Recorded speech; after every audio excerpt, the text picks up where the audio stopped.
नमस्कार साथियों, कैसे हैं आप सब लोग। उम्मीद करता हूं स्वस्थ होंगे, व्यस्त होंगे, जबरदस्त होंगे। तो साथियों, बात करेंगे कल जो माननीय उत्तराखंड हाई कोर्ट में एनआईएस डीएलएड को लेकर के जो केस की सुनवाई हुई है, उस सुनवाई में क्या कुछ रहा है और क्या कुछ निकल के आया है, उस पर चर्चा करेंगे। साथ ही अब इसकी सुनवाई कब हो रही है, क्या डेट मिली है, उस पर बात करेंगे और डेट मिली क्यों है, इस पर भी चर्चा करेंगे। साथ ही सरकार ने किस तरीके से, सरकार के जो एडवोकेट्स थे उन्होंने किस तरीके से कोर्ट को गलत जानकारियां देने का प्रयास किया, मिसलीड करने का प्रयास किया, उस पर भी चर्चा करेंगे। साथियों, वीडियो में अंत तक बने रहें। आप सभी साथियों का स्वागत है आपके चैनल गेट सॉल्यूशन में। और साथ ही उन सभी साथियों से निवेदन है जो चैनल पर पहली बार विजिट कर रहे हैं, वो चैनल को सब्सक्राइब जरूर से कर लें और बेल आइकन को हिट कर लें, ताकि इस संबंध में या शिक्षा जगत से जुड़ी जो भी जानकारी हो वो पूरी ऑथेंटिक तरीके से, पूरे तार्किक तरीके से आप लोगों तक पहुंचती रहे। क्योंकि हमारा लगातार प्रयास रहा है, भले ही हम वीडियो देर से दें, लेकिन हमारा प्रयास ये होता है कि जो भी हमारे द्वारा जानकारी दी जाए वो पूरी तरह से तार्किक हो और पूरी तरह से ऑथेंटिक हो। तो साथियों, शुरू करते हैं। कल जब माननीय नैनीताल हाई कोर्ट में सुनवाई के दौरान सरकार ने वही पुराना अपना रोना रखा कि ये जो है पदोन्नति के लिए है, उस तरह का निर्णय है, उस तरह का निर्णय, इन्होंने काफ़ी कुछ उस जगह कोर्ट को गुमराह करने का प्रयास किया। लेकिन कोर्ट ने बड़े सख्त ये के साथ सुनवाई की है और लगातार जो है कल भी सरकार के जो एडवोकेट्स हैं उनको सरकार की तरफ से लताड़ और फटकार पड़ती रही है। कोर्ट का सीधे सीधे कहना था, जो जस्टिस हैं थपियाल जी, वो एक स्ट्रिक्ट जस्टिस माने जाते हैं और स्ट्रिक्ट रवैये, पूरा स्ट्रिक्ट रवैये के साथ उन्होंने कहा कि आपको आंखें बंद करके माननीय सुप्रीम कोर्ट के ऑर्डर को इम्प्लाई कर देना चाहिए था, उसको फॉलो कर लेना चाहिए था, और आपने नहीं किया।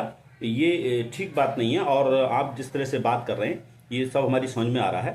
तो फिर उसके बाद जो हमारे एआरओ मनदीप काल्रा जी, जो इस केस में एडवोकेट्स हैं, उन्होंने कोर्ट को अवगत कराया कि माननीय सुप्रीम कोर्ट ने 10 दिसंबर 2024 को जो निर्णय दिया है उसमें साफ तौर पे ये कहा गया है कि ये डिप्लोमा जो है पूरी तरीके से वैलिड डिप्लोमा की तरह ट्रीट किया जाना चाहिए।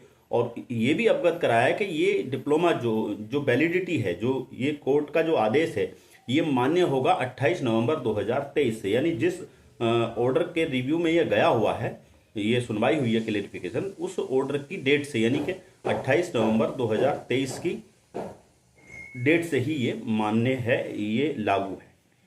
कोर्ट को उन्होंने ये भी अवगत कराया कि जो 20 तारीख में माननीय सुप्रीम कोर्ट में ट्रांसफर पिटीशन की सुनवाई हुई है और जिसमें भी, उसमें भी जो है जो एनआईएस डीएलएड की जीत हुई है और वो भी उन्होंने वहाँ पे चीज़ें रखी।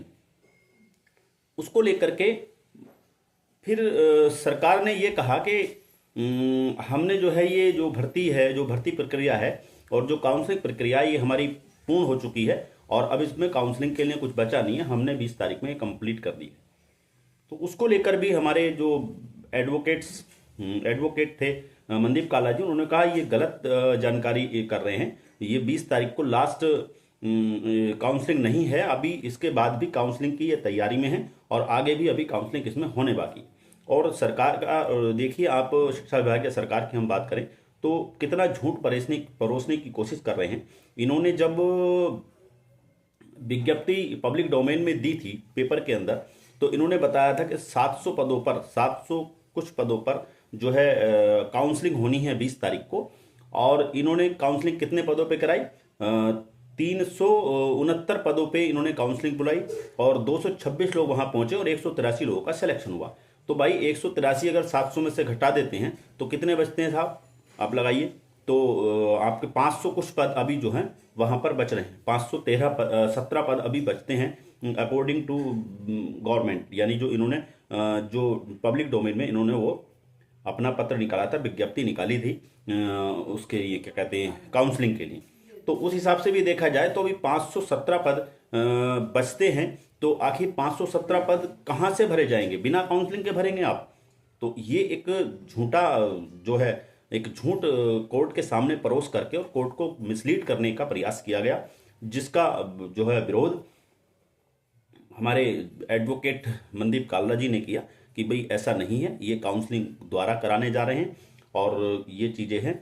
तब कोर्ट ने कहा कि आप हमें जो है इसकी पूरी कंफर्मेशन दीजिए। उससे कहा, जो सरकार के एडवोकेट थे उनसे कहा आप हमें पूरी इन्फॉर्मेशन दीजिए और क्लेरिफाई कीजिए कि ये जो है आप दोबारा काउंसलिंग करा रहे हैं, नहीं करा रहे हैं, काउंसलिंग प्रक्रिया पूरी हो चुकी है, या ये 20 तारीख की जो काउंसलिंग है ये अंतिम काउंसलिंग थी। इस बारे में हमें पूरा आप डिटेल बताइए। तो उसमें जो सरकार के वकील थे, एडवोकेट थे, उन्होंने कहा कि हमें तो इसमें समय चाहिए, इतनी जल्दी नहीं हो पाएगा। तो कोर्ट ने जो है 27 तारीख का समय दिया कि 27 तारीख में आप जो है हमें ये क्लैरिफिकेशन दीजिए, ये पूरी तरह स्पष्टीकरण दीजिए कि ये जो है काउंसलिंग प्रक्रिया आपने कंप्लीट कर ली है या अभी काउंसलिंग और होनी है, इस बारे में हमें आप पूरी जानकारी दीजिए। तो उसमें फिर जो एडवोकेट्स थे सरकार की तरफ से, उन्होंने कहा सर ये तो बहुत ऑनरेबल जस्टिस ने कहा कि ये कम समय है और इतने समय में नहीं हो पाएगा।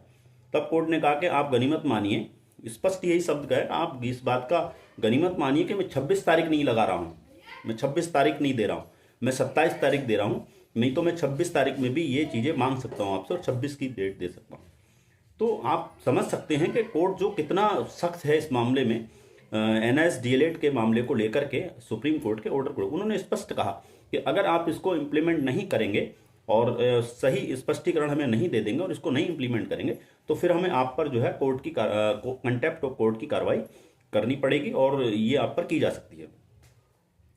उसके बाद जो हमारे एडवोकेट्स हैं उनसे भी कुछ पेपर्स की डिमांड की गई है, जो जैसे सुप्रीम कोर्ट के ऑर्डर का जिक्र किया गया माननीय मनदीप काल्रा जी के द्वारा, जो 20 तारीख पे ट्रांसफर पिटिशन का जो निर्णय, उसके पेपर्स वगैरह हैं, जो भी मतलब हमारे कोर्ट्स ऑर्डर वगैरह हैं उनको भी सबमिट करने की बात कही गई है। तो कोई प्रॉब्लम नहीं है, वो सारी चीज़ें हैं वो सबमिट हो जाएंगी, कोई दिक्कत नहीं है। बाकी इसलिए जो है डेट मिली कि क्योंकि उन्होंने कहा कि साहब ये काउंसलिंग जो है प्रक्रिया पूरी हो चुकी है और हमारी तरफ से कहना था कि काउंसलिंग प्रक्रिया अभी पूरी नहीं हुई है, और जो फैक्ट है कि काउंसलिंग प्रक्रिया अभी पूरी नहीं हुई है और ये दोबारा काउंसलिंग अभी होनी है, 6ठी 7वीं जो भी होगी वो होगी। तो वो सारी चीज़ें हैं। और इसमें जो है आपने बीच में अगर आपने लाइव सुनवाई सुनी होगी, हालांकि मेरे चैनल पे नहीं है लेकिन बाकी चैनल पे मैंने भी सुनी लाइव सुनवाई जो है, और वैसे भी मैंने देखी। तो उसमें कोर्ट जो है बिल्कुल, जो जस्टिस महोदय हैं वो पूरी तरह एग्री दिखाई दिए कि इंटरिम रिलीफ के लिए तो वो कल की सुनवाई में ही एग्री थे। तो ये पूरी तरह से जो मामला है वो NIS के पक्ष में मजबूत है और उम्मीद ये कर सकते हैं कि 27 तारीख में इसमें जो है आदेश आ जाएगा और ये जो है जो NIS डिप्लोमा है पूरी तरह से उत्तराखंड की जो ऑनगोइंग भर्ती है 2906 पदों की, उसमें पूरी तरह से ये पार्टिसिपेट करेगा। अब यहाँ पर सवाल ये बनता है, कुछ लोगों का कहना है कि जो पिटिशनर्स हैं उन्हीं को ही इसमें मौका दिया जाएगा। तो उसके लिए देखते हैं साथियों क्या स्थिति निकल के आती है। ये कोर्ट के विवेक पर डिपेंड करेगा कि वो सबको NIS-DLED को ऑनगोइंग भर्ती में शामिल करने की बात कहेगा या जो पिटिशनर हैं उनको ऑनगोइंग भर्ती में शामिल करने की बात कहेगा। ये तो 27 तारीख में जब सुनवाई होगी, ऑर्डर आएगा तभी क्लियर हो पाएगा। लेकिन जहाँ तक उम्मीद कर सकते हैं, क्योंकि जब डिप्लोमा वैलिड है तो जनरल वे में ये ऑर्डर होना चाहिए। तो इसी उम्मीद के साथ कि 27 तारीख पे इसका निर्णय आएगा, और जब निर्णय आएगा तो उस समय भी आपके साथ हम जो है वो खुशी के क्षण ज़रूर आपके साथ शेयर करेंगे। आपके साथ फिर वीडियो लेकर के उस ऑर्डर को लेकर के फिर आपके बीच उपस्थित रहेंगे। आप वीडियो में अंत तक बने रहें साथियों, इसके लिए आपका बहुत बहुत धन्यवाद। तब तक के लिए साथियों नमस्कार, धन्यवाद, खुश रहिए साथियों, स्वस्थ रहिए, व्यस्त रहिए, मस्त रहिए।